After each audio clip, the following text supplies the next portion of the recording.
Ya, secara kedudukan wakil presiden itu secara konstitusional jelas, sudah jelas.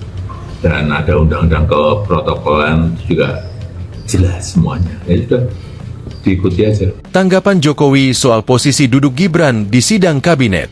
Presiden ke-7 RI Joko Widodo, Jokowi, menanggapi soal posisi duduk wakil presiden Gibran Rakabuming Raka dalam sidang kabinet di istana. Diketahui, dalam sidang kabinet, Prabowo terlihat duduk seorang diri menghadap para jajaran kabinet merah putih, termasuk Gibran.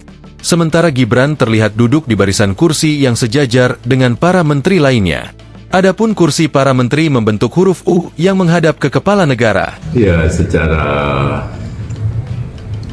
kedudukan wakil presiden itu secara konstitusional jelas, sudah jelas. Dan ada undang-undang keprotokolan juga jelas semuanya. Ya sudah, diikuti aja aturannya di situ. Karena sudah jelas semuanya kok. Kata Jokowi di Solo, Jawa Tengah, Rabu, 12 Agustus 2026. Jelas itu artinya seharusnya sejajar ya Pak ya? Ya, coba dibaca aturannya. Kalau untuk hubungan keduanya itu pasca kejadian yang viral itu seperti apa Pak? Ya baik-baik saja, tidak ada masalah. Menurutnya, hubungan antara Prabowo dengan Gibran baik-baik saja usai ramainya warganet perihal posisi duduk Gibran dalam sidang kabinet. Banyak spekulasi terkait hubungan Mas Wapres dengan Pak Prabowo Pak terkait kerenggangan mereka. Ya, yang paling penting pemerintah tetap fokus bekerja. Jangan kehilangan fokus. Nanti yang menilai masyarakat.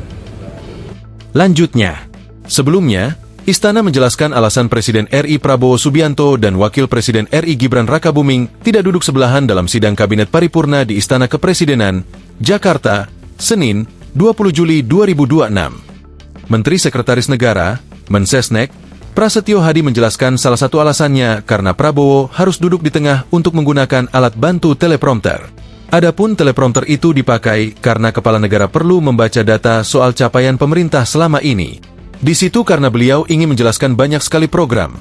Maka kemarin kalau saudara-saudara perhatikan karena banyaknya program itu juga harus diikuti atau didukung dengan data-data. Maka kemarin beliau kan menggunakan alat bantu namanya teleprompter, jelasnya. Oleh karenanya, Prabowo duduk di tengah-tengah agar dapat membaca teleprompter. Sementara terkait posisi Gibran yang duduk di sebelah menteri, menurut Prasetyo, hal tersebut hanya untuk kebutuhan teknis. Download Tribun X sekarang, menghadirkan lokal menjadi Indonesia.